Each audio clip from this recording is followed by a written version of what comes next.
Good morning students.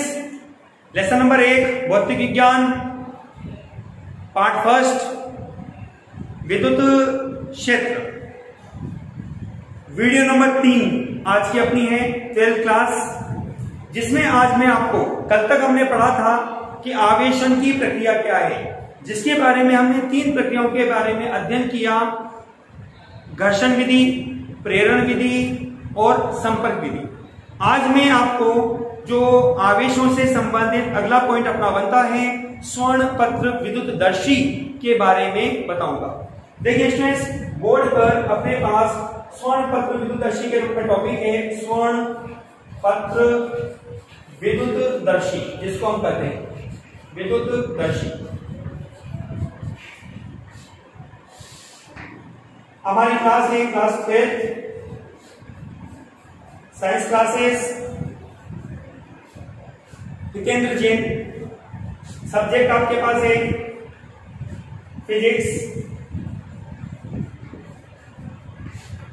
देखिए students, स्वर्ण पत्र विद्युतदर्शी में आगे बढ़ने से पहले हम इस चीज को जानेंगे कि स्वर्ण पत्र विद्युतदर्शी का उपयोग क्या होता है। जैसा कि आप जानते हैं कि स्वर्ण पत्र विद्युतदर्शी के बारे में हम नाम से ही अर्थ निकलता है। स्वर्ण मतलब सोने की धातु, पत्र मतलब पन्नी, दर्शी मतलब पहचानना। मतलब हम स्वर्ण पन्नियों का यहाँ उपयोग करके आवेशों की मात्रा, आवेशों की प्रकृति के बारे में जानकारी प्राप्त करेंगे। ठीक है स्टूडेंट्स, तो हम हमारी वीडियो को आगे बढ़ाने से पहले हम आपको स्वर्ण पत्र विद्युतदर्शी का एक चित्र प्रस्तुत करते हैं। देखिए,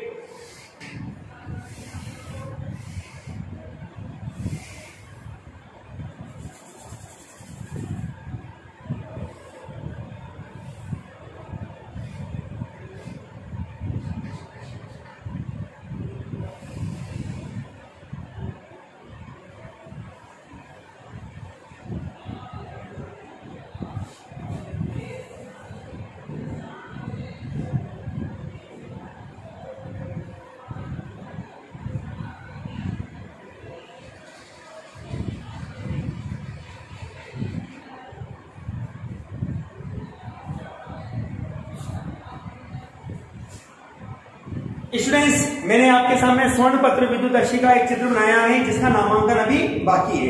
आप देखिए, यहां पर आपके पास एक पारदर्शी कांच की बोतल है। ये जो आपको दिखाई दे रहा है यहाँ पे, ये आपके पास एक कांच की बोतल पारदर्शी है। ये आपके पास पारदर्शी लेने का रीजन ये है कि इसके अंदर जो भी एक्टिविटीज होगी उसको आप आसानी से बाहर से देख सकते हैं। स्टूडेंट्स, ये आपके पास है चालक छड़। ये आपके पास है 2 स्वर्ण पन्नी जो कि स्वर्ण धातु की बनी होती है, स्वर्ण पन्नी। ये आपके पास है धातु की नोक, धातु की नोक। मैं इधर लिख देता हूं इसको। ये है आपके पास धातु की नोक, और ये आपके पास है कॉर्क, जिसके द्वारा बॉटल को पैक किया गया है, बंद किया गया है। तो इसमें दोबारा से सुनिए पूरी लैंग्वेज को। सर्वप्रथम हमारे पास एक कांच की बोतल है जिसमें हमने एक ऊर्ध्वाधर एक चालक छड़ को रखा। इस चालक छड़ के ऊपरी सिरे पर धातु की नोक को तथा निचले सिरे पर हमने स्वर्ण धातु की 2 पतली पन्नियों को लगाया है। ठीक है स्टूडेंट्स, हमने यहां पर इस नोब पर एक ज्ञात आवेश की छड़ को स्पर्श करवाया। ये माना मैंने ये कहा कि ये धनात्मक आवेश है जिसको मैंने नोब पर स्पर्श करवाया। स्पर्श करवाना मतलब संपर्क विधि आपके पास यहां बनती है। तो आवेश क्या होंगे कि इस नोब के द्वारा इस छड़ पर स्थानांतरित होते हैं और समान रूप से इस स्वर्ण पन्नी पर फैल जाते हैं। ठीक है स्टूडेंट्स, सुनिए दोबारा से मेरी बात को। सर्वप्रथम हमने क्या किया कि धनावेशी छड़ को नोब पर स्पर्श करवाया। नोब पर स्पर्श करवाया तो हमने देखा कि ये आवेश इस चालक छड़ के द्वारा स्वर्ण पन्नी पर फैल जाते हैं। ठीक है, अब हमने क्या किया, जैसा कि मैंने आपको बोला था कि स्वर्ण पत्र विद्युतदर्शी का उपयोग क्या है। मैंने आपको बोला है कि स्वर्ण पत्र विद्युतदर्शी की सहायता से आप आवेश की मात्रा और अज्ञात छड़ पर आवेश की प्रकृति को ज्ञात कर सकते हैं। अब मैंने कहा कि मेरे पास ये अननोन, मतलब कि मुझे नहीं पता कौन सा आवेश है इस छड़ पर, वो छड़ मैंने ले ली, अज्ञात आवेश वाली छड़ जिस पर मुझे आवेश की प्रकृति को जांचना है कि आवेश की प्रकृति क्या होगी। तो मैंने क्या किया, इसके लिए इस अज्ञात आवेशी छड़ को नोब पर स्पर्श करवाया। अब क्या होगा, जैसा कि कहा आपने कि नोब पर, इस चालक छड़ पर जो भी आवेश होगा वो क्या होगा, नोब के द्वारा इस चालक छड़ पर स्थानांतरित होगा और स्वर्ण पन्नी की ओर पहुंचेगा। ठीक है, क्या होगा कि चालक छड़ पर, इस पर मुझे नहीं पता कौन सा आवेश है, तो ये आवेश क्या करेगा, नोब के द्वारा इस चालक छड़ पर पहुंचेगा और स्वर्ण पन्नी पर फैल जाएगा।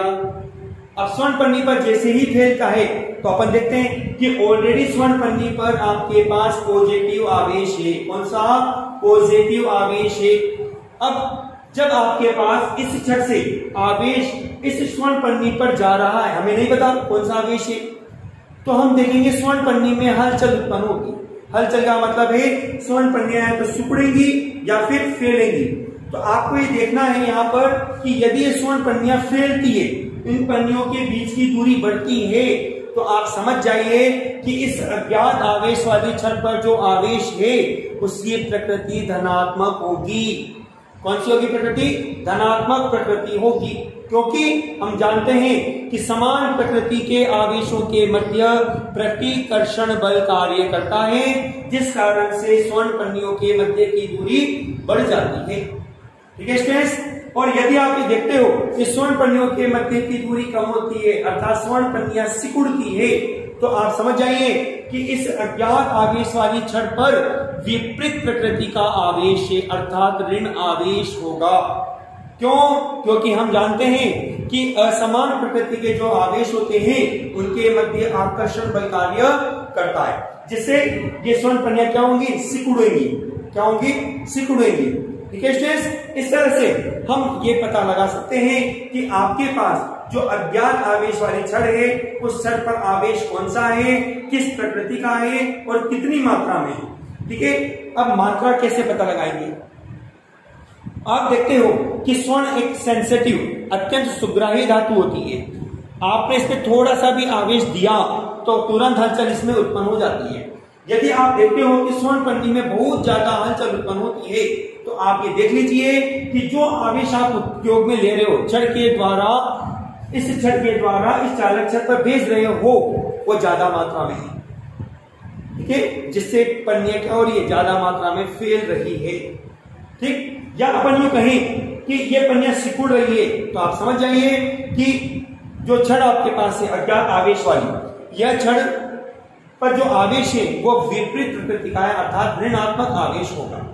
तो इस तरह से हम स्वर्ण पत्र विद्युतदर्शी के द्वारा आवेशों का संसूचन कर सकते हैं। स्टूडेंट्स, एक बहुत प्यारा सवाल है यहाँ पे कि आवेशों के संसूचन के लिए कोई दो उपकरणों के नाम लिखिए। तो आपका आंसर बनता है यहाँ पर, एक तो है स्वर्ण पत्र विद्युतदर्शी, एक आप कह सकते हो इलेक्ट्रोमीटर, वोल्टमीटर और धारा मापी या गैल्वेनोमीटर, अमीटर। ये सभी आपके पास आवेशों के संसूचन करने के लिए विद्युतीय उपकरण है, जिनका उपयोग करके आप आवेशों का संसूचन कर सकते हैं। स्टूडेंट्स, इस टॉपिक से संबंधित मेरे पास एक छोटा सा सवाल और है कि यहाँ हम ये क्यों कहते हैं कि स्वर्ण धातु का ही उपयोग करना चाहिए। तो इसके कुछ कारण है स्टूडेंट्स। नंबर एक कि स्वर्ण धातु जो होती है वह अत्यंत सुग्राही होती है। सुग्राही मतलब कि सुचालक धातु। आपने इसमें थोड़ा सा भी आवेश इस पर आ गया तो तुरंत हलचल उत्पन्न हो जाती है, जिसके आधार पर अपन कहते हैं इसकी सुग्राह्यता अधिक होती है। दूसरा कारण होता है कि स्वर्ण एक ऐसी धातु होती है जिसकी पतली पन्नी आसानी से बनाई जा सकती है। तीसरे कारण के रूप में अपन कह सकते हैं कि स्वर्ण धातु में यह माना जाता है कि संपूर्ण द्रव्यमान एक ही स्थान पर केंद्रित रहता है। ठीक है स्टूडेंट्स, इस तरह से मैंने आपको स्वर्ण धातु को यहाँ उपयोग में लेने के 3 कारण बताए।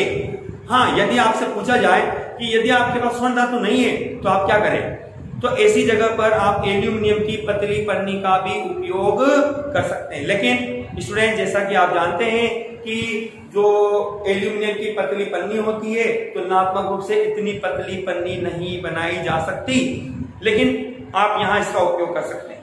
लेकिन इतनी हलचल मात्रा में आप इसमें आवेशों को प्रभाव को नहीं देख पाएंगे। ठीक है स्टूडेंट्स, तो इस तरह से आज की वीडियो में हमने ये पढ़ा, हमने ये देखा कि आप किस तरह से स्वर्ण पत्र विद्युतदर्शी का उपयोग करके आवेशों का संसूचन कर सकते हो, उसकी प्रकृति और मात्रा का निर्धारण कर सकते हैं। ठीक है स्टूडेंट्स, वीडियो को पूरा अवश्य देखिए आप स्टूडेंट्स। Thank you. और अपने नोट्स भी बनाइए, जो लैंग्वेज मैंने आपको बोली है नोट्स में आप लिखने की कोशिश कीजिए, आपका टाइम सेव होगा। Thank you.